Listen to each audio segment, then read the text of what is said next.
ভাবুন তো, পৃথিবীর প্রায় 500টি সক্রিয় আগ্নেয়গিরি যদি একই সময়ে জেগে ওঠে, তাহলে কি হবে? প্রথম কয়েক ঘন্টার মধ্যেই আকাশ ভরে যাবে কোটি কোটি টন ছাই আর বিষাক্ত গ্যাসে। অনেক জায়গায় দিনের বেলাতেও নেমে আসবে রাতের মতো অন্ধকার। বিমান চলাচল প্রায় বন্ধ হয়ে যাবে। শ্বাস নিতে কষ্ট হবে, পানির উৎস দূষিত হতে পারে, আর অনেক শহর লাভা ও ছাইয়ের নিচে চাপা পড়ে যেতে পারে।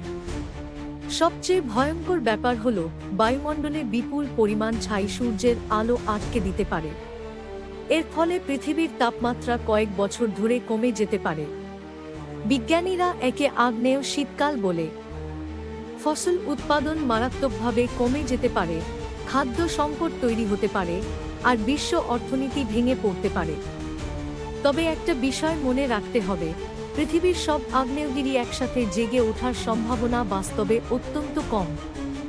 কিন্তু যদি কখনো এমনটা হয়, তাহলে মানব সভ্যতা তার ইতিহাসের সবচেয়ে বড় বৈশ্বিক বিপর্যয়ের মুখোমুখি হবে। এমন বিজ্ঞান রহস্য ও ভয়ঙ্কর তথ্য জানতে এখনই চ্যানেলটি সাবস্ক্রাইব করুন, আর ভিডিওটি ভালো লাগলে একটি লাইক দিতে ভুলবেন না।